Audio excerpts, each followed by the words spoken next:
$2.6 billion in illegal bets will be placed on the NCAA college basketball tournament. Are you a criminal? I'm Marcus Mabry for the New York Times. Joe Drape is a sports reporter who covers gambling here at the New York Times, and he joins me. Joe, thanks for being here. Marcus, glad to be here. Now, Nevada is the center of legal sports betting in the country. You were just out there. What's the scene right now in the middle of March Madness? It's like boys gone wild out there. I mean, they come streaming in, a lot of groups, some rooting for their teams, but everybody just to get a little action down on the bets. That's what they're there for. Now, the FBI is one that estimates that $2.6 billion is bet illegally on the college basketball tournament alone, and the overall estimate is $380 billion a year for all sporting events in the states, lots of that offshore betting.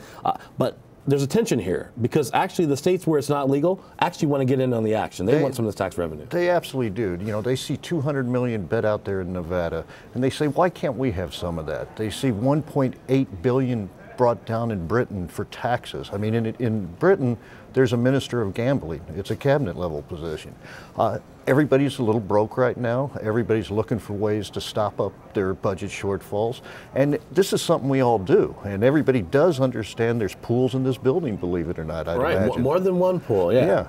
And then now technically those pools are not legal in most states. No, they aren't.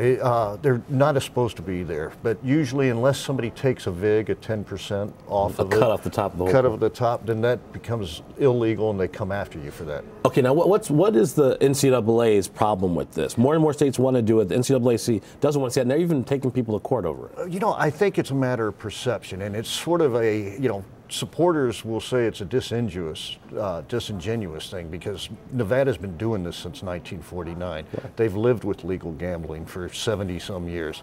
And I just don't think they want their product, student athletes, they painstakingly call them, associated with gambling. On the other hand, the NFL is also opposing this, and that was a league built and founded by gamblers. The Amaras were a bookie and racetrack operators. Mm-hmm. The Rooneys in Pittsburgh were bookies and racetrack operators. And, you know, they put out a injury report. They put out point spreads on all these shows. You know, it's really sort of an odd thing. I think everybody's running away from something that they really embrace. Right. Now the tournament, to look again at the March Madness this year, this tournament has really been full of lots of upsets. What were the odds on, you know, Florida, Gulf Coast? What's going to happen this weekend with the Sweet 16 and the Elite Eight? You know, it's been a fun tournament because of the Florida Gulf Coast. LaSalle's there. Wichita State, a team near and dear to my hometown, is there. You know, what I think is going to happen is two number ones are going to go through, and I would say that's Kansas and Louisville. I will think one, maybe it will be Florida Gulf Coast. Maybe it will be Arizona who will pop through. But my bracket, for what it's worth, has Miami beating KU for the championship. All right, we'll hold you to it, Joe. Thanks for coming on. Thanks for having me, Marcus.